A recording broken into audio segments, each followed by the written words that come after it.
নমস্কার, আমাদের YouTube channel prime এডুকেশনের নতুন একটি ভিডিওতে আপনাকে স্বাগত। আজ সাধারণ জ্ঞান বিষয়ক মাল্টিপল চয়েস কোশ্চেন পর্ব 19।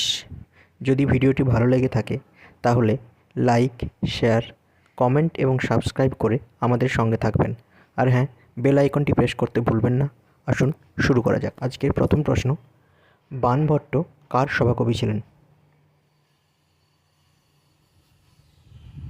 সঠিক উত্তরটি হবে হর্ষবর্ধন।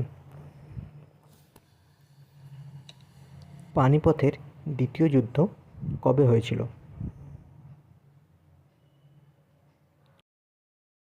সঠিক উত্তরটি হবে 1556 খ্রিস্টাব্দে।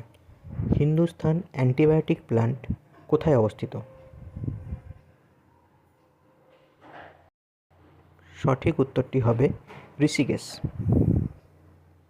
মানব রক্তের পিএইচ এর মাত্রা কত?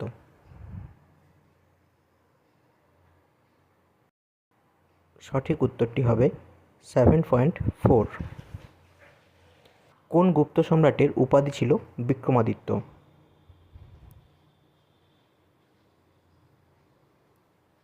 সঠিক উত্তরটি হবে দ্বিতীয় চন্দ্রগুপ্ত।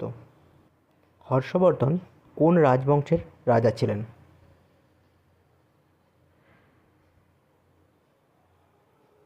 সঠিক উত্তরটি হবে পুষ্যভূতি রাজবংশ। সিন্ধুর কোন হিন্দু সম্রাট আরব আক্রমণকারী দ্বারা পরাজিত ও নিহত হয়েছিলেন? সঠিক উত্তরটি হবে দাহির।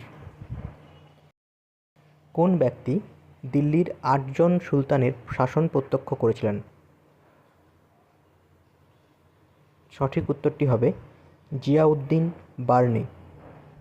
কোন ভারতীয় শাসক সর্বপ্রথম মুহাম্মদ ঘুরিকে পরাজিত করেছিলেন? সঠিক উত্তরটি হবে পৃথ্বীরাজ চৌহান। মুহাম্মদ ঘুরির কোন সেনাপতি বাংলা ও বিহারকে মুসলিম শাসনের অন্তর্ভুক্ত করেছিলেন? সঠিক উত্তরটি হবে বখতিয়ার খলজি।